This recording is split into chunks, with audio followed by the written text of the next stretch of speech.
இயேசுவின் நாமத்தினாலே ஆமென்.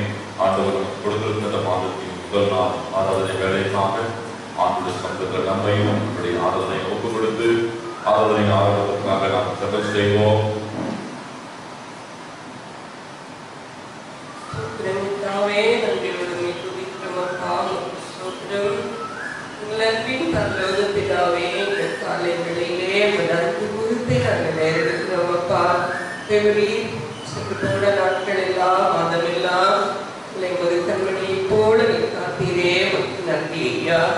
தேவைகளை சந்தித்து எல்லா தீமைகளுக்கும் தேவனைகளை விலக்கி பாதுகாத்தீரே நன்றி ஐயா.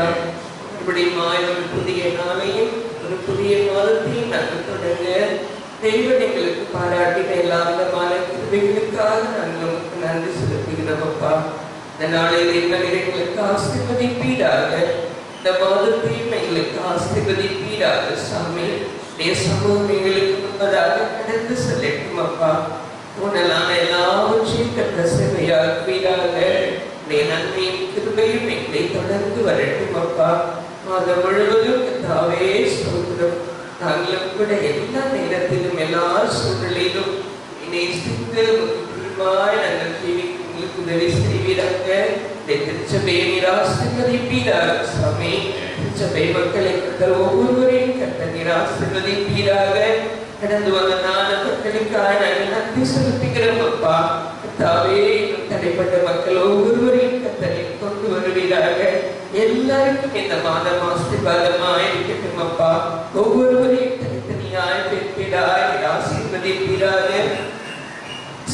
வண்ணமாய் இந்த கொள்ளை நோய்கள் அங்கும் இங்கும் பரவி கொண்டிருக்கிறதான இந்த நாட்களிலே கர்த்தாவே பிள்ளைகளுக்கு நல்ல சுகத்தை தாங்கப்பா, நல்ல ஆரோக்கியத்தை தாங்கப்பா. கர்த்தாவே ஸ்தோத்திரம். சக்திகளின் கீழ் ஆரோக்கியம் இருக்கும் என்று சொன்னீரே சாமி. பயந்து நடக்கிறதான் பிள்ளைகளை கத்தடைக்க நோக்குவீராக. சக்திகளில் ஆரோக்கியம் கர்த்தாவே ஒவ்வொருவருக்கும் வைக்கும் அப்பா. நல்ல சுகத்தை தாங்க, நல்ல ஆரோக்கியத்தை தாங்கப்பா. தேவைகள் எல்லாம் கத்தரை சந்திப்பீராக சாமி. அது ஆமக்கு நன்றிதான். அதனை நீர் ஆசீர்வதிப்பீராக. கொடுக்க முதல் முடிவு வரை அருமை ஆவியானவர் எங்களை ஆட்கொண்டு நடத்துங்கப்பா. அடுத்து நீர் எங்களோடு இருப்பீராக. இயேசு கிறிஸ்துவின் மூலமாய் சொல்லும் பிதாவே ஆமென். கர்த்தருடைய பரிசுத்த நாமத்திற்கு மகிமை உண்டாகவும் நம்முடைய ஆராதனை காரணமாக நாம் ஆண்டவரை எழுந்து பாடல் நாளில் முதலாவது பாடல் ஸ்தோத்திரம் மாத்திரனே தேவா ஸ்தோத்திரம் துதியும் அதே பாடலை பாடி ஆண்டவர் நாமத்தை மகிமைப்படுத்தலாம். Oh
நாம் மாறி மாறி வாசிப்போம். 34வது சங்கீதம். எல்லாருக்கும் இந்த குறிக்கப்பட்டிருக்கிற சங்கீத பகுதி 34ஆம் சங்கீதம். கர்த்தரை நான் எக்காலத்திலும் ஸ்தோத்தரிப்பேன், அவர் துதி எப்போதும் என் வாயில் இருக்கும். சிறுமைப்பட்டவர்கள் அதை கேட்டு மகிழ்வார்கள். என்னோட கூட கர்த்தரை மகிமைப்படுத்துங்கள், நாம் ஒருமித்து அவர் நாமத்தை வைத்துவோமாக. நான் கர்த்தரை தேடினேன், அவர் எனக்கு செவி கொடுத்து என்னுடைய எல்லா காரியத்திற்கும் என்னை நீங்களாக்கிவிட்டார். அவர்கள் அவரை நோக்கி பார்த்து பிரகாசம் அடைந்தார்கள், அவர்கள் முகங்கள் வெட்கப்படவில்லை. இந்த இறைவனை கூப்பிட்டான், கர்த்தர் கேட்டு அவனை அவன் இடங்களுக்கெல்லாம் நீங்களாக்கிவிட்டார். கர்த்தருடைய தூதன் அவருக்கு பயந்தவர்களை சூழ பாளையம் இறங்கி அவர்களை விடுவிக்கிறார். கர்த்தர் நல்லவர் என்பதை யோசித்து பாருங்கள், அவருடைய நம்பிக்கையாய் இருக்கிற மனுஷன் பாக்கியவான். கர்த்தருடைய பரிசுத்தவான்களே, அவருக்கு பயந்தீர்கள், அவருக்கு பயந்தவர்களுக்கு குறைவில்லை. ஆட்சியத்தை பற்றியாயிருக்கும் கர்த்தரை தேடுகிறவர்களுக்கோ ஒரு நன்மையும் குறைவுபடாது. பிள்ளைகளே, வந்து எனக்கு செவி கொடுங்கள், கர்த்தருக்கு பயப்படுதலை உங்களுக்கு போதிப்பேன். நன்மையையும் காணும்படி ஜீவனை விரும்பி நீடித்த நாட்டிலே அறிவிக்கிற மனுஷன் யார்? உன் நாவை பொல்லாப்புக்கும் உன் உதடுகளை கபட வாசனிப்புக்கும் விலகி காத்துக்கள். தீமையை விலகி நன்மை செய், சமாதானத்தை தேடி அதை தொடர்ந்துகள். கர்த்தருடைய கண்கள் நீதிமான்கள் மேல் நோக்கமாயிருக்கிறது, அவருடைய செவிகள் அவர்கள் கூப்பிடுதலுக்கு திறந்திருக்கிறது. தீமை செய்வதை போகப்பட்ட கர்த்தருடைய முகம் அவர்கள் விரோதமாயிருக்கிறது. நீதிமான்கள் கூப்பிடும் போது கர்த்தர் கேட்டு அவர்களை அவருடைய எல்லா உத்தரவுகளுக்கும் நீங்களாக்கி விடுகிறார். ஒருவருடைய கர்த்தர் சமீபமாயிருக்கிறது, அவர்களுடைய ஆவிகளை ரட்சிக்கிறார். நீதிமானுக்கு ஒரு துன்பங்கள் அநேகமாயிருக்கும், கர்த்தர் அவைகள் எல்லாவற்றிலும் நின்று அவரை பிரிப்பார்.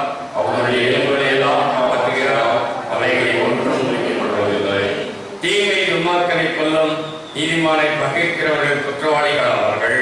கர்த்தர் தமது ஊழியக்காரர்களின் ஆத்துமாவை வைத்துக் கொள்கிறார், அவரை நம்புகிற ஒருவன் மேலும் குற்றம் சுமராது. பிதாவுக்கும் குமாரனுக்கும் பரிசுத்த ஆவிக்கும் மகிமை உண்டாவதாக. இப்பொழுதும் எப்பொழுதுமான சதா காலங்களிலும் ஆமென். நாம் இன்று மட்டுமாக நம்முடைய விசுவாசத்தமானதை அறிக்கை செய்வோம். வானத்தையும் பூமியையும் படைத்த சர்வ வல்லமையுள்ள பிதாவாகிய தேவனை விசுவாசிக்கிறேன்.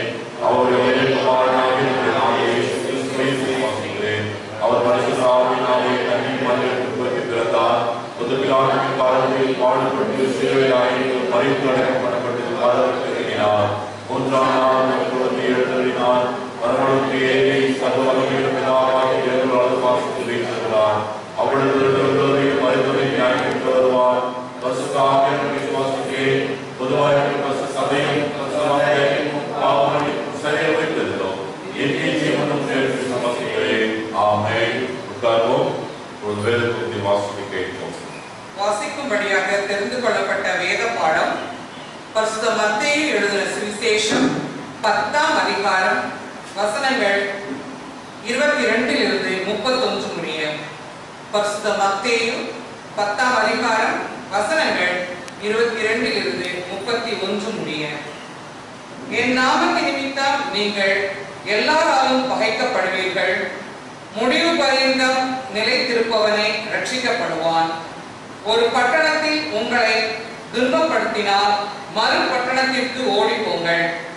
மனுஷகுமாரன் வருவதற்குள்ளாக நீங்கள் இஸ்ரவேலருடைய பட்டணங்களை எல்லாம் சுற்றி முடியாதென்று மெய்யாகவே உங்களுக்கு சொல்கிறேன். சீஷன் தன் போதகனிலும் வேலைக்காரன் தன் எஜமானிலும் மேற்பட்டவன் அல்ல. சீஷன் தன் போதகனை போலவும் வேலைக்காரன் தன் எஜமானை போலவும் இருப்பது போதும். வீட்டெஜமானையே பெயல்சபூல் என்று சொன்னார்களானால் அவன் வீட்டாரை அப்படி சொல்வது அதிக நிச்சயம் அல்லவா? அவர்களுக்கு பயப்படாதிருங்கள். வெளியாக்கப்படாத மறைபொருளும் இல்லை, அறியப்படாத ரகசியமும் இல்லை. நான் உங்களுக்கு இருளிலே சொல்லுகிறதை நீங்கள் வெளிச்சத்திலே சொல்லுங்கள். காதிலே கேட்கிறதை நீங்கள் வீடுகளின் மேல் பிரசித்தம் பண்ணுங்கள். ஆத்துமாவை கொல்ல வல்லவர்களாய் இராமல் சரீரத்தை மாத்திரம் கொல்கிறவர்களுக்கு நீங்கள் பயப்பட வேண்டாம். ஆத்துமாவையும் சரீரத்தையும் நரகத்திலே அழிக்க வல்லவருக்கே பயப்படுங்கள். ஒரு காசுக்கு 2 அடைக்கலான் குருவிகளை விற்கிறார்கள் அல்லவா? ஆயினும் உங்கள் பிதாவின் சித்தம் இல்லாமல் அவைகளில் ஒன்றாகிலும் தரையிலே விழாது. உங்கள் தலையில் உள்ள மயிரெல்லாம் எண்ணப்பட்டிருக்கிறது. ஆதலால் பயப்படாதீர்கள். அநேகம் அடைக்கலான் குருவிகளை பார்க்கிலும் நீங்கள் விசேஷித்தவர்களாயிருக்கிறீர்கள். வாசிக்கும்படி அவர் தெரிந்து கொள்ளப்பட்ட வேதவாறு வாசித்தாயிற்று. கிறிஸ்துவே உமக்கே மகிமை உண்டாகுவாங்க. அல்லேலூயா, அல்லேலூயா. தன்னுடைய பரிசுத்த நாமத்திற்கு மகிமை உண்டாகட்டும். ஆண்டவராகிய இயேசு கிறிஸ்துவின் நாமத்தினாலே உங்கள் யாவருக்கும் என் அன்பின் ஸ்தோத்திரங்களையும் வாழ்த்துக்களையும் தெரிவித்துக் கொள்கின்றேன். ஆண்டவர் நம்மை அற்புதமாய் கடந்த 7 மாதங்கள் நம்மோடு கூட இருந்து கர்த்தர் நடத்தி இந்த ஒரு புதிய மாதத்துக்கு நேராக ஆண்டவர் நம்மை கொண்டு வந்திருக்கிறபடினாலே ஆண்டவரை ஸ்தோத்திரிக்கின்றோம், துதிக்கின்றோம். இப்படிப்பட்ட இக்கட்டான நெருக்கமான கொள்ளை நோய்கள் சூழ்ந்திருக்கிற ஆபத்து இருக்கிற இந்த நாட்களில் தேவனின் தரம் நம்மோடு கூட இருந்து நம்மை அற்புதமாய் அவர் எல்லா தீமைக்கு விலைக்கு பாதுகாத்து ஒரு குறைவில்லாமல் நடத்திப்பதற்காக கர்த்தரை நாம் துதிக்கிறோம், ஸ்தோத்திரிக்கிறோம். இன்றைக்கு ஒரு புதிய நாளையும் புதிய மாதத்தையும் ஆண்டவர் நம்முடைய ஆயுசு நாட்களிலே கிருபையாய் தந்ததற்காக தேவனுக்கு நன்றி சொல்லுகின்றோம். வழக்கம் போல நம்முடைய தமிழக அரசினுடைய இந்த கொரோனா வழிகாட்டுதல் விதிமுறைப்படி இந்த மாதம் தொடர்ந்து சனிக்கிழமை மாலைகளிலே மாலை 6:30 மணியிலிருந்து 7:30 மணி வரைக்கும் நமது ஓய்வு நாள் ஆராதனை நடைபெறும் என்பதை உங்களுக்கு தெரியப்படுத்திக் கொள்கின்றேன். அந்த ஆராதனைக்கு வருகின்ற நாம் அனைவரும் அரசு விதித்திருக்கின்ற அந்த விதிமுறைகளை பின்பற்றி நாம் ஆலயத்தை கர்த்தரை ஆராதிக்க அன்போடு உங்களை அழைக்கின்றேன். இன்றைக்கு 1ஆம் தேதி வாக்குறுதி ஆராதனையாக இருக்கிற இன்றைக்கு மாலையில ஆராதனை இருக்காது. அதை மாலை ஆராதனையும் இந்த காலை வாக்குறுதி ஆராதனையும் இதோடு கூட கிடைத்துவிடும் என்பதை உங்களுக்கு நான் தெரியப்படுத்திக் கொள்கிறேன். கர்த்தருக்கு மகிமை உண்டாகட்டும். மற்றுமாக தொடர்ந்து நாம் இந்த திருச்சபை ஒவ்வொரு ஊழியர்களுக்காக நாம் ஜெபிப்போம். குறிப்பாக நாம் ஏற்கனவே நாம் பேசிக்கொண்டு நம்ம ஆசைப்பட்டு கொண்டு தீர்மானித்துக் கொண்டிருக்கிற பின்பக்கமான இடத்தை வாங்கும்படி கர்த்தர் கிருபை செய்து நாம் தொடர்ந்து ஆலயத்தை விஸ்தரிக்க வேண்டும். இன்னொரு இடத்தை வாங்கி போதுகளை கட்ட வேண்டும். முன்பக்கமாக கோபுரம் கட்ட வேண்டும். இப்படிப்பட்ட தீர்மானங்கள், இப்படிப்பட்ட ஆசைகள் நமக்கு இருக்கிறது. கர்த்தர் அதை நிறைவேற்றும்படியாக தொடர்ந்து நாம் ஜெபிப்போம். 2018ஆம் ஆண்டு நம்முடைய தந்தை பேராயர் அவர்கள் அறுவடை சோதனை பண்டிகைக்கு இங்கே வந்திருந்த பொழுது ஏன் பின்பக்கமே பார்க்குறீங்க, கொஞ்சம் முன்னாடியே பாருங்க அப்படின்னாரு. நேற்றைக்கு காலை வரைக்கும் முன்னாடி பார்க்கறதுக்கு நல்லா இல்லை, சரியாக இல்லை. இன்னைக்கு மதியத்துக்கு அப்புறம் பார்த்தீங்கன்னா இப்போ நல்லா சூப்பராக அதை கிளீன் பண்ணி பிளாட் போடுறதுக்காக வச்சிருக்கிறாங்க. நேற்று சாயந்தரம் நான் வரும்போது பார்த்தேன். எதுக்கும் ஒரு புறம் அந்த இடத்துல ஒரு ஜெபம் பண்ணிட்டு வந்திருக்கான்னு சொல்லிட்டு அங்கே ஒரு சின்ன ஜெபமும் பண்ணிட்டு வந்துட்டேன். தொடர்ந்து நாம் ஜெபிப்போம், பிரயாசப்படுவோம். கர்த்தர் அவருக்கு விருப்பமானதை செய்வாராக. ஹல்லேலூயா. கர்த்தருடைய பரிசுத்த நாமத்திற்கு மகிமை உண்டாகட்டும். கடந்த மாதத்திலே ஆண்டவர் நமக்கு கொடுத்த வாக்குத்தத்தம் சங்கீதம் 4வது சங்கீதம் 8வது வசனத்திலே ஆண்டவர் சொன்னார், நான் சமாதானத்தோடு படுத்துக் கொண்டு நித்திரை செய்கிறேன், கர்த்தாவே ஒருவரே என்னை சுகமாய் தங்கள் பண்ணுகிறேன் என்று சொல்லி உண்மையாகவே நம்மை சுகத்தோடும் பலத்தோடும் ஆரோக்கியத்தோடும் ஆண்டவர் கொண்டு வந்திருக்கிறார் என்றால் அது அவர் ஒருத்தர் மாத்திரமே. இன்றைக்கு ஆகஸ்ட் மாதம் 1ஆம் தேதியிலே ஆண்டவருடைய ஆலயத்தில் அமர்ந்து கர்த்தரை நாம் ஆராதிக்கிறோம் என்றால் நம்மை கர்த்தர் சுகமாய் கொண்டு வந்ததினாலே, நம்மை ஆண்டவர் பாதுகாத்து வந்ததினாலே, நம்முடைய குறைகளை எல்லாம் நிறைவாக்கி கொண்டு வந்த ஆண்டவர் ஒருத்தராலே மாத்திரமே இன்றைக்கு நாம் ஜீவனோடு கூட ஆண்டோடு சங்கத்தில் இருக்கிறோம் என்பதுல எந்த சந்தேகமும் இல்லை. பிரியமானவர்களே, எத்தனையோ பேர் இன்னும் சொல்ல போனால் நம்முடைய ஈசி திருச்சபையினுடைய போதகர்கள் கூட ஒரு சிலர் இந்த கொரோனா நோயினாலே பாதிக்கப்பட்டிருக்கிறார்கள், விசுவாசிகள் பாதிக்கப்பட்டிருக்கிறார்கள், ஒரு போதகருடைய அண்ணன் மனைவி மறித்து போயிருக்கிறார்கள். இப்படிப்பட்ட இக்கட்டான சூழ்நிலைகள் நம்மை சுற்றிலும் நம்முடைய வீட்டுக்கு பக்கத்து தெருவில் எதிர்த்து தெருவில் தான் கொள்ளை நோய்கள் இருக்கிறது. ஆனால் கர்த்தர் ஒருவரே நம்மை சுத்தமாய் கொண்டு வந்தார். ஹல்லேலூயா. கர்த்தருடைய நாமத்திற்கு மகிமை உண்டாவதாக. இந்த நாளில் கூட ஆண்டவர் நமக்கு கொடுக்கிறதான வாக்குத்தத்தத்தை நாம் வாசிக்க கேட்ட மத்தேயு சுவிசேஷத்தின் 10ஆம் அதிகாரத்தின் 31வது வசனத்தை நாம் வாசிப்போம். 31வது வசனம். ஆதலால் பயப்படாதீர்கள், அநேகம் அடைக்கலான் குருவிகளை பார்க்கிலும் நீங்கள் விசேஷித்தவர்களாய் இருக்கிறீர்கள். ஆமென். ஆதலால் பயப்படாதீர்கள், அநேக அடைக்கலான் குருவிகளை பார்க்கிலும் நீங்கள் விசேஷித்தவர்கள் என்று சொல்லி ஆண்டவர் நமக்கு சொல்லுகிறார். பிரியமானவர்களே, fear not, therefore you are more valued than many sparrows. மற்ற அடைக்கலான் குருவிகளை காட்டிலும் பறவைகளை காட்டிலும் நீங்கள் விசேஷித்தவர்கள் என்று சொல்லி ஆண்டவர் நமக்கு வாக்கு கொடுக்கின்றார். இந்த ஆகஸ்ட் மாதம் 1ஆம் தேதியிலே ஆண்டவருடைய சமூகத்தில் அமர்ந்து கொண்டிருக்கிற, கர்த்தருடைய வார்த்தைகளை வாசிக்கிற, கர்த்தருடைய வார்த்தைகளை தியானிக்கின்ற, ஆண்டவருடைய பாடல்களை பாடுகின்ற, ஜெபிக்கின்ற நாம் விசேஷித்தவர்கள். இந்த நாட்களை காண வேண்டும் என்று சொல்லி எத்தனையோ பேர் விரும்பியும் கூட நாட்களை காணாதபடிக்கு மறித்து போயிருக்கிறார்கள். அல்லது பலவீனத்தோடு சுகத்தோடு கூட அவர்கள் எழுந்து தங்களுடைய கடமைகளை செய்ய முடியாத சூழ்நிலையில் இருக்கிறார்களே. ஆனால் இன்றைக்கு சுகத்தோடும் பலத்தோடும் ஆரோக்கியத்தோடு நாம் வந்திருக்கின்றோமே. ஆண்டவர் நம்மை பார்த்து சொல்லுகிறார், நீங்கள் மற்ற எல்லாவற்றை காட்டிலும் நீங்கள் விசேஷித்தவர்கள். இன்னொரு மொழிபெயர்ப்பு சொல்லுகிறது, நீங்கள் மேலானவர்கள், நீங்கள் சிறப்பானவர்கள் என்று சொல்லி. ஆம் பிரியமானவர்களே, இன்றைக்கு பாருங்கள், எத்தனையோ தேவாலயங்கள் அடைக்கப்பட்டிருக்கிறது. எத்தனையோ ஆண்டவருடைய பிள்ளைகள் ஆலயத்தில் சென்று ஒருவேளை அவர்களுடைய தேவாலயங்கள் அடைக்கப்பட்டிருந்தாலும் அருகாமையிலே இருக்கின்ற ஆலயத்தில் கூட செல்ல முடியாதபடிக்கு இன்றைக்கு பயந்து போய் வீடுகளிலே கிடக்கிறார்கள். ஆனால் நாம் ஆண்டவருடைய சமூகத்தில் வந்து ஆண்டவரை விடுதலையோடு ஆராதித்துக் கொண்டிருக்கின்றோம். ஆண்டவருடைய ஆலயத்தில் வந்து ஆண்டவருடைய ஆசீர்வாதத்தை பெற்றுக் கொள்ளும்படியாக நாம் ஐக்கியப்படும்படியாக கர்த்தர் நம்மை கொண்டு வந்திருக்கிறாரே. நம்ம எவ்வளவு விசேஷித்தவர்கள் என்று சொல்லி இந்த நாட்களில் நாம் யோசித்து பார்க்க ஆண்டவர் நம்மை அழைக்கிறார். பிரியமானவர்களே, அதுக்கு முன்பதாக ஆண்டவர் சொல்லுகிறார், நீங்கள் பயப்படக்கூடாது என்று சொல்லி. எல்லா காரியம் பயம் என்பது எல்லாருக்குள்ளாக இருக்கின்றதான ஒரு விஷயம் இல்லைங்களா?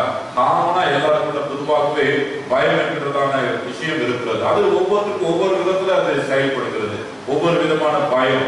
ஆனா மோஸ்டா நிறைய எதுக்காக நம்ம பயப்படுவோம் அப்படின்னாக்கா, நம்முடைய எதிர்காலத்தை குறித்து அல்லது நம்முடைய பிள்ளைகளை குறித்து, நம்முடைய குடும்பத்தை குறித்து, சமுதாயத்தை குறித்து, இந்த சமுதாயத்துல இப்படிப்பட்ட ஒரு இக்கட்டான சூழ்நிலைகள் அல்லது எங்க பார்த்தாலும் ரொம்ப ஆபத்து நிறைந்த இந்த சமுதாயத்துல நாம் எப்படி வாழ போகிறோம் என்று சொல்லி பொதுவாகவே ஒரு பயம் நமக்கு இருக்கும். அதே காலத்துக்கு சமீபமாக இந்த மார்ச் மாதத்திலிருந்து பார்த்தோம் அப்படின்னா எல்லாரும் கூட உலகம் முழுசும் இல்லையா, உலகம் முழுசும் எல்லாருக்கும் இருக்க ஒரே ஒரு பயம் கொரோனா கொள்ளை நோயை குறித்து தான். யாருக்கிட்டே நம்ம ஃப்ரீயா பேச முடியல, யாருக்கிட்டே நம்ம பழையபடி கை குலுக்கி அல்லது கட்டி பிடித்து நம்ம பேசி பழகி நம்முடைய அன்பை வெளிப்படுத்த முடியல. என்ன சொல்ல போனா யாருக்கு இருக்குதுன்னே நமக்கு தெரியாத ஒரு சூழ்நிலையில இன்றைக்கு நாம் உயிருக்காக பயந்து கொண்டிருக்கின்றோம். யாராவது சாதாரணமா அச்சித்தோம்னா கூட ஓடி போயிருக்கல, அப்படிப்பட்ட ஒரு பயம் நிறைந்த இந்த நாட்களிலே நாம் வாழ்ந்து கொண்டிருக்கிறோம்.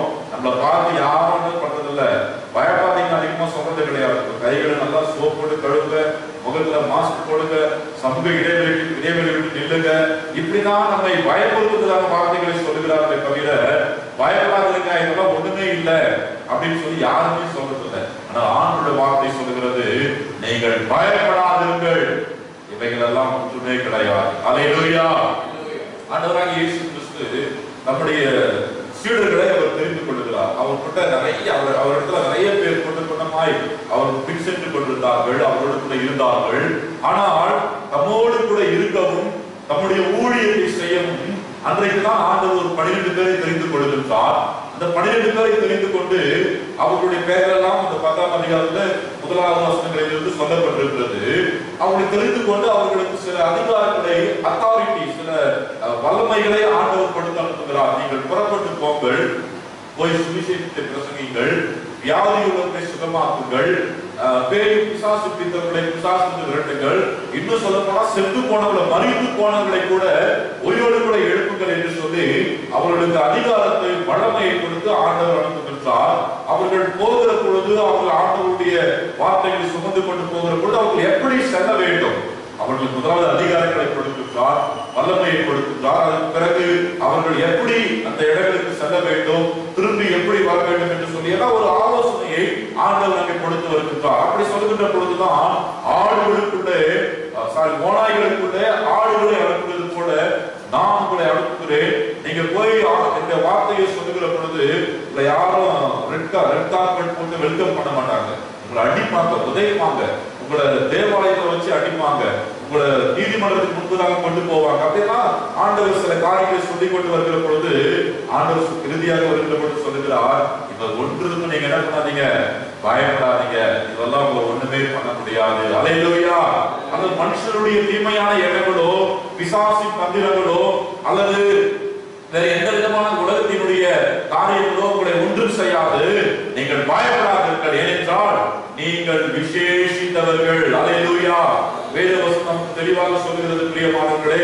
ஆண்டவருடைய வார்த்தையை வாசிக்கிற பொழுது ஆதியாகமத்தின் புத்தகம் 1ஆம் அதிகாரம் 27வது வசனத்திலே ஆண்டவர் மனுஷனை தம்முடைய சாயலாக படைத்தார் என்று சொல்லி நாம் வேதத்தில் வாசிக்கின்றோம். In his own image he creates human beings. மனிதர்களை தன்னுடைய சொந்த சாயலிலே ஆண்டவர் படைத்தார் என்று சொல்லி நாம் வேதத்தில் வாசிக்கின்றோம் பிரியமானவர்களே. சங்கீதம் 139வது சங்கீதம் 14வது வசனத்திலே நான் அதிசயமாய், நாம் பிரமிக்கத்தக்க அதிசயமாய் உண்டாக்கப்பட்டபடியால் உம்மை ஸ்தோத்திரிக்கிறேன் என்று சொல்லி அங்கே கர்த்தருடைய வார்த்தை சொல்லுகிறது. அப்படி என்றால் நாம் எவ்வளவு விசேஷித்தவர்கள் என்று சொல்லி பாருங்கள். ஆண்டவருடைய சாயலால் நாம் படைக்கப்பட்டிருக்கிறோம். வேற எந்த மிருகங்களுக்கோ பறவைகளுக்கோ வேற எந்த விதமான காரியத்துக்கோ தேவனுடைய சாயல் கிடையாது. அவருடைய குணாதிசயத்துல அவருடைய இமேஜ், அவருடைய சாயலிலே நம்மை படைத்திருக்கிறார். இதை விட விசேஷம் நமக்கு வேற என்ன வேணும்? இல்ல, இதை விட விசேஷம் நமக்கு வேற என்ன வேணும்? ஆண்டவருடைய சாயலில் நாம் படைக்கப்பட்டிருக்கிறோம். அதுவும் நாம் பிரமிக்கத்தக்க அதிசயமாய் படைக்கப்பட்டிருக்கிறோம். நம்ம கையை நீட்டிட்டு இருக்கோம், அந்த விரலுக்குள்ள எல்லாம் அழகா நம்ம மடக்கிறோம். எப்படியெல்லாம் நம்ம மடக்க முடியுமோ மடக்கிறோம். நம்ம எப்படியெல்லாம் திரும்ப முடியுமோ திரும்புறோம். எப்படி நம்ம எடுத்த மேலே கீழே பார்க்க ரொம்ப அதிசயம். இதை யோசிச்சு பாருங்க. நம்ம கரங்களையும் கால்களையும் நம்முடைய சரீரத்தின் ஒவ்வொரு உறுப்புகளையும் தக்கது உருவாக்கின விதத்தை பார்த்தால் ரொம்ப ஆச்சரியமா இருக்கு. அதெல்லாம் பிரமிக்கத்தக்க அதிசயமாய் உண்டாக்கப்பட்டபடியால் உண்மை ஸ்தோத்திரிக்கிறேன் என்று சொல்லி எந்த அளவுக்கு ஆண்டு அந்த விசேஷமா படைச்சிருக்காரு பாருங்க. ஆண்டவருடைய வார்த்தை சொல்லுகிறது, உங்கள் தலையில் உள்ள மயிரெல்லாம் என்ன பண்றது? யாருமே என்ன முடியுமா? நான் வேணா கொஞ்சம் முடிய கட் பண்ணி கொடுக்குறேன், எண்ணி கொடுத்தீங்கன்னா 100 ரூபாய் தரேன், முடியாது.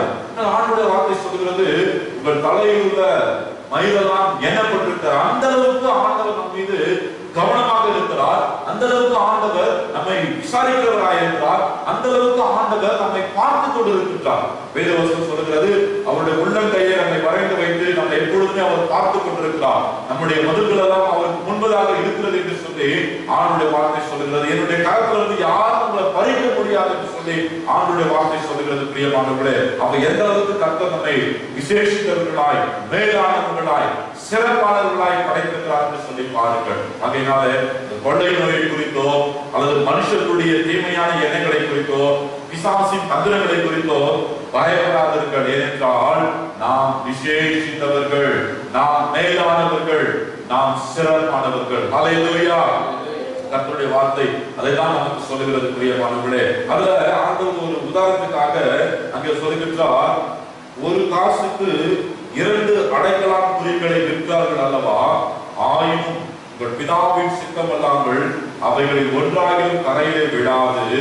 உங்கள் தலையில் உள்ள மயிரெல்லாம் எண்ணப்பட்டிருக்கிறது, அதனால் பயப்படாதீர்கள். அநேகம் அடைக்கலான் குருவிகளை பார்க்கிறோம், நீங்கள் விசேஷித்தவர்கள். ஏன் இங்க ஆண்டவர் ஒரு குருவியை உதாரணமா சொல்றாரு? ஒரு யானையை உதாரணமா சொல்லியிருக்கலாம், ஒரு சிங்கத்தை உதாரணமா சொல்லியிருக்கலாம், இல்ல ஒரு குதிரையை உதாரணமா சொல்லியிருக்கலாம். ஏன் குருவியை சொல்றாரு? அந்த அடைக்கலான் குருவி அப்படின்னா சிட்டுக்குருவி, வேற ஒன்றும் கிடையாது. சிட்டுக்குருவி ரொம்ப சின்னதா தம்மத்துள்ளா இருக்குல்ல, தலையை அப்படி ஒரு நிமிஷம் ஒரே செகண்ட்ல சும்மா இருக்காது. அப்படி அடைகள் இருக்கும், தம்மத்துள்ளா இருக்கும், தானியங்களை சாப்பிடும். சின்ன சின்ன நம்ம தோட்டத்துல கூட நம்ம அந்த செடியில கூட அப்பப்போ சில நேரத்துல வந்து கூடு கட்டி முட்டை இட்டு குஞ்சு பறிச்சு போகும். அப்படி ரொம்ப அற்பமா எண்ணப்படுகின்றார். ஆண்டவருடைய நாட்களில இந்த சிட்டுக்குருவி வந்து பாத்தீங்கன்னா ரொம்ப வாங்குறதுக்கு ரொம்ப சீப்பானது, ரொம்ப விலை மலிவானது. 4 சிட்டுக்குருவி வாங்கினா ஒரு சிட்டுக்குருவி ஃப்ரீ. அந்த காலத்துல அது ஃப்ரீ இருந்தது. 4 சிட்டுக்குருவி வாங்கினாக்கா ஒரு சிட்டுக்குருவி ஃப்ரீ. அவ்வளவு மலிவானது. இன்னும் சொல்ல போனா இந்த சிட்டுக்குருவியை குறித்து வேதத்துல நாம் சங்கீதத்தை வாசிக்கிற பொழுது சங்கீதம் 84வது சங்கீதம் 3வது வசனம் சொல்லுகிறது, அங்க சிட்டுக்குருவி வந்து தேவனுடைய ஆலயத்துல அது பாதுகாப்பதற்காக ஒரு இடமே வைக்கப்பட்டிருந்ததா இல்லையா? 84வது சங்கீதம் 3வது வசனத்துல அதை குறித்து சொல்லப்பட்டிருக்கிறது. இது இந்த சிட்டுக்குருவி இவ்வளவு மனிதர்களால் ரொம்ப எப்படி சொல்றது, மலிவாய் வாங்கப்படுகின்ற அல்லது மனிதர்களால் ரொம்ப குருவி போய் யாரும் பயப்படுவாங்களா? சிட்டுக்குருவியை பார்த்து யாரும் பயப்பட மாட்டாங்க. அது பார்த்து நம்மளை பார்த்தா பயந்து ஓடும். அப்படிப்பட்ட ரொம்ப ரொம்ப மலிவான அல்லது சீப்பான அந்த சிட்டுக்குருவி கூட தேவனுடைய பார்வையில ரொம்ப கவனிக்கப்படுகிறது. ஆண்டவர் அதை பார்த்து கொண்டிருக்கிறார், அதை விசாரிக்கிறார். அதை காட்டிலும் அவருடைய சாயலில் படைக்கப்பட்ட நாம் விசேஷித்தவர்கள் என்று சொல்லி ஆண்டவர் சொல்லுகிறார். ரொம்ப சீப்பா எண்ணப்படுகின்ற அந்த சிட்டுக்குருவியை பார்க்கிலும் நீங்கள் விசேஷித்தவர்கள். அல்லேலூயா. அந்த எண்ணம் நமக்குள்ள இந்த மாதம் ஓடிக்கொண்டே இருக்க வேண்டும். நான் ஆண்டவரால் படைக்கப்பட்டவன், அவருடைய சாயலில படைக்கப்பட்டவன், நான் விசேஷமானவன், நான் விசேஷமானவன், நான் பயப்பட மாட்டேன் அப்படின்னு சொல்லி நமக்குள்ள அந்த எண்ணம் இருந்துட்டே இருக்கும். ஒரு பாடல் பாடலாம் பார்த்தீங்களா? தேவா நானே நான் விசேஷித்தவன், ராஜா நான் அதை தினம் யோசிப்பவன். தேவா நானே நான் விசேஷித்தவன், ராஜா நான் அதை தினம் யோசிப்பவன். எதினான் இது எதினான் நீரோடு வருவதினான். எதினான் இது எதினான் நீரோடு வருவதினான். பாருங்க, ஆண்டவர் ஒரு மனுஷன் கூட மாத்திரம் தான் போறார். ஒரு மிருகத்துக்கு கூட ஆண்டவர் போனதாக எங்கேயுமே நம்ம வேதத்தை வாசிக்கவே முடியாது. ஆபிரகாமோடு கர்த்தர் இருந்தார், மோசேயோடு கூட கர்த்தர் இருந்தார், யோசேப்போடு கூட கர்த்தர் இருந்தார், தாவீதோடு கர்த்தர் இருந்தார், பவுலோடு கர்த்தர் இருந்தார், பேதுருவோடு கூட கர்த்தர் இருந்தார், யோவானோடு கூட கர்த்தர் இருந்தார் என்று சொல்லி தான் வேதத்தை வாசிக்கிறோமே தவிர எங்கேயாவது கழுதையோடு கூட கர்த்தர் இருந்தார், சிங்கத்தோடு கூட கர்த்தர் இருந்தார் வாசிக்கிறோமா? கிடையாது. மனுஷர்களோடு தான் கர்த்தர் இருக்கின்றார். அப்படி என்றால் நம்மோடு கூட அவர் இருப்பதே ஒரு பெரிய விசேஷம் தான். இதை விட ஒரு விசேஷம் நமக்கு தேவையே கிடையாது. ஆண்டவர் நம்மோடு கூட இருக்கிற பொழுது வேற எந்த விதமான தீமையான காரியங்களும் நமக்கு விரோதமாய் வரும். கிறிஸ்துவ பிள்ளைகளா இருக்கிறதுனால நமக்கு ஒரு குறை இருக்காது, வியாதி வராது, யாரும் சண்டைக்கு வரமாட்டாங்க, எந்த பிரச்சனையும் வராது, சமாதானமா சந்தோஷமா நிம்மதியா ஒரு குறை இல்லாம இருக்கலாம்னு சொல்லி வேதத்துல எங்கேயுமே சொல்லப்படல. ஆண்டவரை அதிகமாய் நேசிக்கிறவர்களுக்கு தான் உபத்திரவங்கள் அதிகமாக இருக்கிறது. ஆனாலும் அவைகளில் இருந்து கர்த்தர் தம்முடைய பிள்ளைகளை பாதுகாத்திருக்கிறார், அவர்களை ரட்சித்திருக்கிறார். காரணம் என்ன? நாம் எல்லாரும் ஆண்டவருக்கு விசேஷமானவர்கள், ஆண்டவருடைய பார்வையிலே மேலானவர்கள், ஆண்டவருடைய பார்வையிலே நாம் உயர்ந்தவர்கள், சிறந்தவர்கள். அதனால பயப்படாதவர்கள், நம்ம பயப்படக்கூடாது. அதே வேளையில ஆண்டவர் நம்மோடு கூட இருக்கிறார், நாம் விசேஷமானவர்கள் என்ற எண்ணம் நமக்கு வர வேண்டும். அதுக்கு பதிலாக பயப்படாதபடிக்கு நாம் என்ன செய்ய வேண்டும்? சங்கீதம் 37வது சங்கீதம் 4ஆம் வசனம் சொல்கிறது, கர்த்தரிடத்துல மனமகிழ்ச்சியாயிரு, அவர் உன் இருதயத்தின் வேண்டுதல்களை உனக்கு அருள் செய்வார். அல்லேலூயா. ஆண்டவரிடத்துல மனமகிழ்ச்சியாயிரு. Take delight in the Lord and he will give your heart desire. சொல்லி நாம் வேதத்தை வாசிக்கிறோம். கர்த்தரிடத்துல மனமகிழ்ச்சியா இருக்க வேண்டும். இன்றைக்கு நம்முடைய மகிழ்ச்சி யாரிடத்துல இருக்கிறது என்று சொல்லி யோசித்து பார்க்க ஆண்டவர் நம்மை அழைக்கிறார். பிரியமானவர்களே, இன்றைக்கு நிறைய பேருடைய மகிழ்ச்சி மொபைல் தான் இருக்குது. எப்பா பார்த்தாலும் மொபைல் வச்சு மொபைல் நோண்டிக்கிட்டே இருப்பாங்க. நடக்கும் போது கூட எதிர்ல யார் வராங்க, எதிர்ல வண்டி வருதா, மாடு வருதா, ஆடு வருதா பார்க்க மாட்டாங்க. நாங்க ஸ்பீட் பிரேக் இருக்கா, பவர் இருக்கா, பேர் இருக்குதா, போனையே 24 hours பார்த்துட்டு நம்முடைய மகிழ்ச்சி அந்த மொபைல் இருக்கிறது. இன்றைக்கு நிறைய பேர் மற்ற கூட உட்கார்ந்துக்கிட்டு சும்மா தேவையில்லாத ஊர் கதையை பேசுறதுக்கு தான் அவங்க நேரத்தை செலவழித்துக் கொண்டிருக்கிறார்கள். அவர்களுடைய மகிழ்ச்சி அந்த தேவையில்லாத வீண் பேச்சுக்கள், அது தேவையில்லாத அந்த வீணான காரியங்களை பேசுகிறதுலேயே அவர்களுடைய மகிழ்ச்சி இருக்கிறது. சிலருக்கு எப்பொழுதுமே மற்றவர்கிட்ட சண்டை போறது ஒரு பெரிய மகிழ்ச்சி இல்லையா? சிலருக்கு எப்பொழுதுமே மற்றவர்கிட்ட சண்டை போறது ஒரு பெரிய மகிழ்ச்சி. அந்த குருவி சத்தம் போடுது, சிட்டுக்குருவி. பாருங்க, மற்றவருடைய மகிழ்ச்சி எல்லாமே இப்படிதான் இருந்துகிட்டு இருக்குது. இன்றைக்கு நம்முடைய மகிழ்ச்சி எதுல இருக்கிறது? யோசித்து பார்க்க ஆண்டவர் இந்த நாளை நம்மை அழைக்கிறார். பிரியமானவர்களே, பயப்படாதீர்கள், நீங்கள் விசேஷித்தவர்கள் என்று சொல்லுகின்ற ஆண்டவருடைய வார்த்தை நமக்கு சொல்லுகிறது. நீங்க பயப்படாதீங்க, நீங்க விசேஷித்தவங்க தான். அதே வேளையில நீங்கள் பயத்துக்கு பதிலாக கர்த்தரிடத்துல மனமகிழ்ச்சியாயிருங்கள் என்று சொல்லி கர்த்தருடைய வார்த்தை நமக்கு சொல்லுகிறது. பிரியமானவர்களே, பிலிப்பியர் 4ஆம் அதிகாரம் 4வது வசனத்துல அப்போஸ்தலனாகிய பவுல் சொல்லுகிற பொழுது கர்த்தருக்குள் எப்பொழுதும் சந்தோஷமாயிருங்கள் என்று அவர் சொல்லுகிறார்.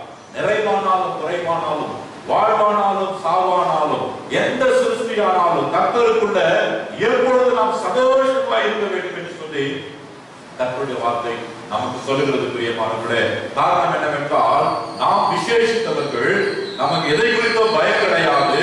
ஆனால் கர்த்தரிடத்தில் நாம் மன மகிழ்ச்சியா இருக்கும் பொழுது இன்னும் ஆண்டவர் நம்மை அதிகமாய் ஆசீர்வதித்து உயர்த்துகிறார். நம்ம பயப்படக்கூடாது, அதுக்கு பதிலாக கர்த்தரிடத்தில் நாம் மன மகிழ்ச்சியா இருக்க வேண்டும். 2 கொரிந்தியர் 9ஆம் அதிகாரம் 15ஆம் வசனம், 1 தெசலோனிக்கேயர் 5ஆம் அதிகாரம் 18ஆவது வசனத்தை வாசிக்கிற பொழுது எப்பொழுதும் எல்லாவற்றுக்காகவும் பிதாவாக தேவனை ஸ்தோத்திரியுங்கள் என்று சொல்லி வேதம் சொல்லுகிறது. நான் அதே நேரத்தில் சொல்லியிருக்கிறேன், நம்முடைய காரியங்களுக்காக நாம் தேவனுடைய சமூகத்தில் ஜெபிப்பதை காட்டிலும் ஆண்டுடைய சமூகத்தில் எனக்கு இது வேணும் அது வேணும், என்னை காப்பாற்றுங்க, எனக்கு உதவி செய்யுங்க என்று ஜெபிப்பதை காட்டிலும் ஆண்டவரே இன்றைக்கு வரைக்கும் எனக்கு கொடுத்திருக்கிற ஜீவன் சுகந்தரன் ஆரோக்கியத்திற்காக நன்றி ஆண்டவரே, இன்றைக்கு வரைக்கும் எனக்கு கொடுத்திருக்கின்ற எல்லா விதமான மளிகை பொருட்களுக்காக நன்றி ஆண்டவரே, இன்றைக்கு வரைக்கும் எனக்கு கொடுத்திருக்கின்ற எல்லா விதமான பாதுகாப்பிற்காக நன்றி ஆண்டவரே என்று சொல்லி ஆண்டவர் செய்த நன்மைகளுக்காக கர்த்தரை நாம் ஸ்தோத்திரிக்கின்ற பொழுது ஒருவேளை உபத்திரவங்களும் வறுமைகளும் பிரச்சனைகளோட வாழ்க்கையில வந்திருந்தாலும் கூட அவற்றுக்காக நாம் கர்த்தரை ஸ்தோத்திரிக்கின்ற பொழுது ஆண்டவர் எல்லாவற்றையும் மாற்றி நம்முடைய வாழ்க்கையில நிறைவான ஆசீர்வாதத்தை கொடுக்கிறவராய் இருக்கிறார். 103வது சங்கீதம் 1வது 2வது வசனத்தை வாசிக்கின்றோம். ஒவ்வொரு முறையும் நம்முடைய வீடுகளிலும் தனிப்பட்ட ஜெபத்துல, குடும்ப ஜெபத்துல, நம்முடைய ஆலயங்களில் மற்ற எங்க நம்ம ஜெபத்தை ஜெபித்தாலும் ஜெபத்தை முடிப்பதற்கு முன்பதாக இந்த வசனங்களை நாம் சொல்லுகின்றோம். ஒரு ஜெபமாகவே நாம் ஏற்கின்றோம். என் ஆத்துமாவே கர்த்தரை ஸ்தோத்திரி, என் முழு உள்ளமே அவருடைய பரிசுத்த நாமத்தை ஸ்தோத்திரி, என் ஆத்துமாவே கர்த்தரை ஸ்தோத்திரி, அவர் செய்த சகல உபகாரங்களையும் மறவாதே என்று சொல்கிறோம். பல நேரங்களில் அந்த அர்த்தத்தை நாம் உணர்ந்து கொள்வதில்லை. இந்த வேதவசனம் நமக்கு சொல்கிறது, ஆண்டவர் எனக்கு செய்த நன்மைகளை தெரிந்தும் தெரியாமல் கூட ஒரு நொடி கூட நீ மறந்து போகாத அப்படின்றத ஞாபகப்படுத்துவதற்காகத்தான் ஒவ்வொரு முறையும் நாம் ஜெபிக்கின்ற பொழுது இந்த வசனங்களை சொல்லி நாம் ஜெபித்து முடிக்கின்றோம். ஆகையினால் எனக்கு அன்பான தேவனுடைய பிள்ளைகளே, ஆண்டவர் இன்றைக்கு நமக்கு கொடுக்கிறதான வாக்குத்தத்தம், பயப்படாதீர்கள், நீங்கள் விசேஷித்தவர்கள், நீங்கள் பயப்படாமல் கர்த்தரிடத்தில் மன மகிழ்ச்சியாயிருங்கள், எல்லாவற்றுக்காகவும் ஆண்டவரை ஸ்தோத்திரியுங்கள். ஆண்டவர் நிச்சயமாக உங்களை மேலும் மேலும் கனப்படுத்தி மேன்மேலும் உயர்த்தி உங்களுடைய எல்லா காரியத்தையும் ஜெயமாக மாற்றி இந்த மாதத்திலிருந்து ஆண்டவர் நம்மை ஆசீர்வதித்து இன்னும் அதிகமான நன்மைகளால் நடத்துவார் என்று கர்த்தருடைய வார்த்தை சொல்கிறது.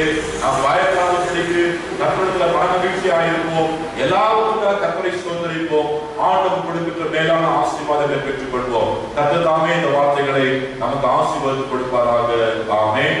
நாம் யாவரும் எழுந்திருந்து பாடல் தாளிலே 2வது பாடல், என்னை மறவா இயேசுநாதா உந்தன் தயவால் என்னை நடக்கும் என்ற பாடலை நாம் பாடுவோம்.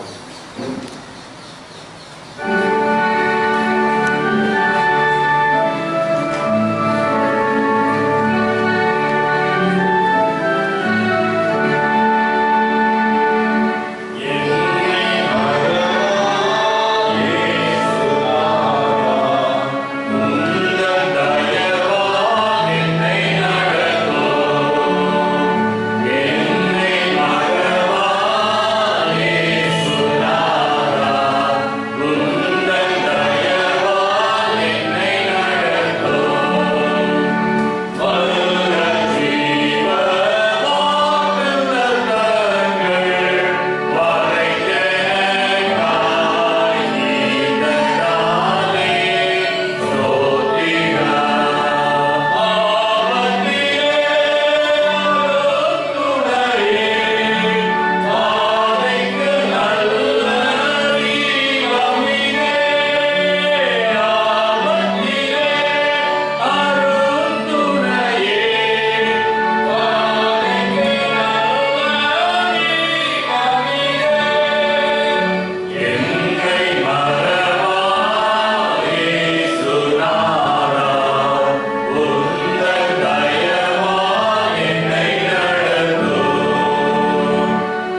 இந்த நாளில் அவர் சமூகத்தில் நாம் இருக்கிறதுக்காக கர்த்தருக்கு நன்றி சொல்லுவோம்.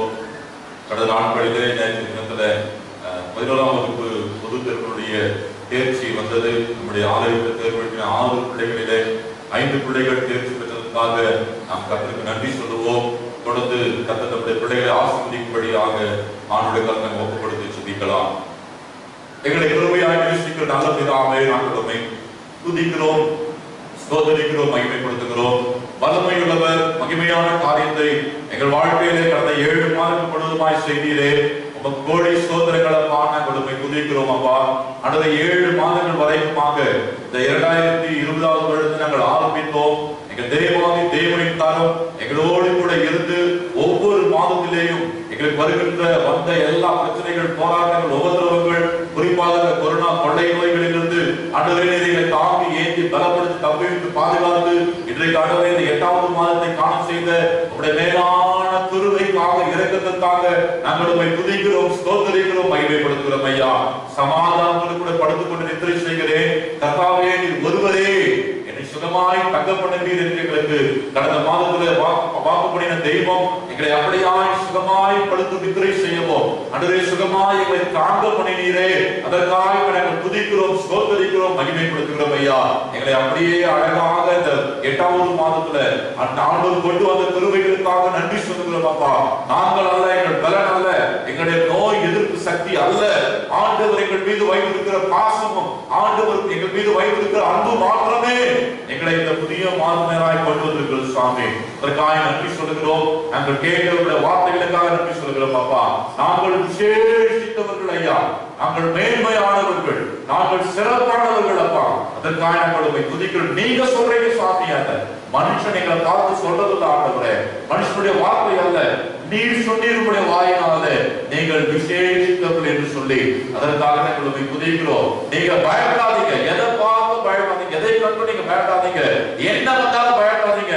என்னுடைய பார்வையில் நீங்கள் விசேஷித்தவர்கள், நான் உங்களை எல்லா விதத்திலையும் பாதுகாத்துக் கொள்வேன் என்று சொல்லி எங்களுக்கு வாக்கு பண்ணியிருக்கிறீங்களே, அதற்காக நன்றி சொல்லுகிறோம். நாங்கள் உங்களிடத்துல மனமகிழ்ச்சியாக இருக்கவும் எல்லாவற்றுக்காக நாங்கள் உமக்கு நன்றி சொல்லுகின்ற பிள்ளைகளாய் வாழவும் கர்த்தருக்கு உதவி செய்யும்படியாக நாங்கள் செபிக்கிறோம் அப்பா. உமக்கு நன்றி சொல்லுகிறோம். வந்திருக்கின்ற ஒவ்வொரு பிள்ளைகளையும், அருமையான வாழ்வு பிள்ளைகளையும், பெரியவர்களையும் கர்த்தாவே நீர் விசேஷமானது என்று சொன்ன உடைய வார்த்தைப்படியாக இந்த மாதத்துல எல்லா விதத்திலேயும் உடைய பிள்ளைகளை விசேஷ விதமாய் ஆசீர்வதிக்கும்படியாக நாங்கள் செபிக்கிறோம் அப்பா. நன்றி சொல்லுகிறோம். தகப்பனே, கடந்த நேற்று தினத்துல அன்றைய 11ஆம் வகுப்பினுடைய அந்த தேர்ச்சி வந்தது சாமி. அதில் எங்கள் திருச்சபையிலிருந்து படித்த 6 பிள்ளைகளில் 5 பிள்ளைகள் வெற்றி பெறும்படியாக கர்த்தர் பாராட்டின கிருபைக்காக உமக்கு ஸ்தோத்திரம் ஆண்டவரே. மற்ற பிள்ளைகளை காட்டிலும் இந்த பிள்ளைகளை விசேஷப்படுத்தி வேறுபடுத்தி வைக்கிறே உமக்கு ஸ்தோத்திரம் அப்பா. கொடுத்தவருடைய மேல் படிப்பையும் கர்த்தர் ஆசீர்வதியும். அது போல இந்த ஆண்டு கூட இந்த 12ஆம் வகுப்பு பொது தேர்வுல இந்த பிள்ளைகள் இதை காட்டிலும் நிறைய மதிப்பெண்ணோடு வெற்றி பெற்று ஆண்டவரோடு வைத்திருக்கின்ற எதிர்காலத்தை சுதந்திரித்துக் கொண்ட கர்த்தர் கிருபை செய்யும்படியாக ஜெபிக்கிறோம். 12ஆம் வகுப்பு தேர்ச்சி பெற்ற பிள்ளைகள் தொடர்ந்து மேல் படிப்புக்காக நிறைய கல்லூரிகளிலே அப்ளை பண்ணியிருக்கிறார்கள் சுவாமி. கர்த்தர் இறங்கி அவர்களுக்கான காரியங்களை செய்யும்படியாக நாங்கள் ஒப்புக்கொடுக்கிறோம் அப்பா. உமக்கு நன்றி சொல்லுகிறோம். எங்களை தாழ்த்துகிறோம், அர்ப்பணிக்கிறோம் சுவாமி. விசேஷமாய் இந்த காலை வேளையில அகில உலக சுகத்திற்காக, அகில உலக சமாதானத்திற்காக நாங்கள் வேண்டிக் கொள்கிறோம் அப்பா. தகப்பனே, நீர் இறக்க செய்கிற தெய்வம், உம்மால் செய்யக்கூடாத அதிசயமான காரியம் ஒற்றுமையில் வேதியில வாசிக்கிறோம் ஆண்டவரே. இன்றைக்கு வானத்திற்கே நாங்கள் ஏறி போனா கூட அப்பா, அப்படிப்பட்ட ஞானம் இருந்தாலும் கூட இந்த கொரோனா கொள்ளை நோய்க்கு முன்பதாக எல்லாருடைய ஞானமும் பலனும் எங்களுடைய அழுதே வேற எந்த காரியங்களும் ஒன்றுமே ஆகும்படிக்கு இன்றைக்கு நாங்கள் நிர்கதியாக இருக்கிறோம் சாமி. கர்த்தர் இறங்கி தேசங்களுக்குள்ளாக நமது தெய்வீக சுகத்தை அனுப்பும்படியாக அன்றைய இன்றைக்கு ஆங்காங்கே எல்லைகளிலே உள்நாட்டு கலவரத்தினாலே அநேக தேசங்களிலே சமாதானம் இல்லாத சமாதான கேடுகள் இருக்கின்றது சாமி. கர்த்தர் இறங்கி தேசங்களுக்குள்ளாக சமாதானத்தையும் நிம்மதியையும் சந்தோஷத்தையும் அமைதியையும் கொடுக்க இந்த சமூகத்தில் வேண்டிக் கொள்கிறோம். குறிப்பாக எங்கள் இந்திய தேசத்திற்காக, எங்கள் தமிழகத்திற்காக, எங்கள் தமிழகத்தின் ஒவ்வொரு மாவட்டங்களுக்காக, எங்கள் கடலூர் மாவட்டம், கடலூர் பட்டணம், அடலையோடைய மாதிரி குப்பம், அரிசி பெரியார் கூத்துக்காகவும் இடங்களுக்காக நன்றி சொல்லுகிறோம் ஐயா. இப்பட்டுமாய் நீர் எங்களை பாதுகாத்து வருவதற்காக ஸ்தோத்திரம். விரைவிலேயே ஆண்டவர் இந்த கொரோனா கொள்ளை நோய் சாத்தானை அன்றைய பாதாளத்தில் நசுக்கி போகிறபடினாலே நன்றியோடு துதிக்கிறோம் ஐயா, சோதரிக்கிறோம் அப்பா. பாதிக்கப்பட்டிருக்கிற ஒவ்வொரு பிள்ளைகளுக்கும் கர்த்தர் இறங்கி ஐயாவின் தெய்வீக சுகத்தை கொடுக்க நாங்கள் ஜெபிக்கிறோம். எங்கள் திருச்சபை எங்களுடைய ஈசிய திருச்சபையுடைய ஒரு சில விசுவாசிகள், ஒரு சில போதகர்கள் கூட பாதிக்கப்பட்டிருக்கிறார்களே, அவர்களை மாத்திரமல்ல சுவாமி, எங்களுக்கு தெரிந்தவர்கள் அல்லது எங்களுடைய பக்கத்து தெருவில் எங்களுடைய கிராமங்களிலே பாதிக்கப்பட்டிருக்கிற ஒவ்வொருத்தருக்காக நாங்கள் பாதத்தோடு ஜெபிக்கிறோம்.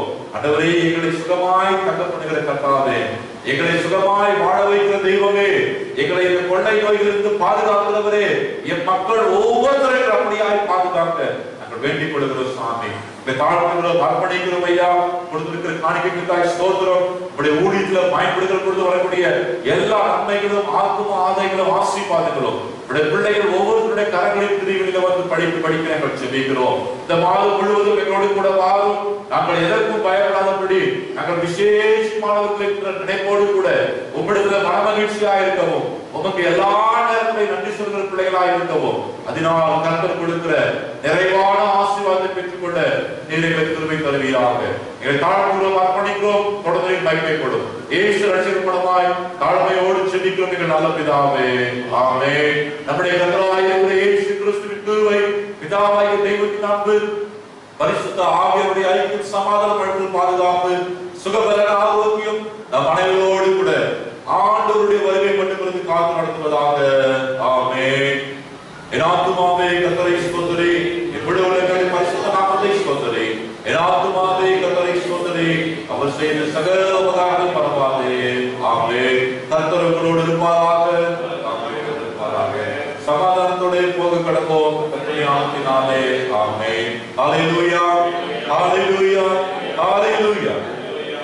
எல்லாருக்கும் ஸ்தோத்திரம். கர்த்தர் உங்களை ஆசீர்வதிப்பாராக.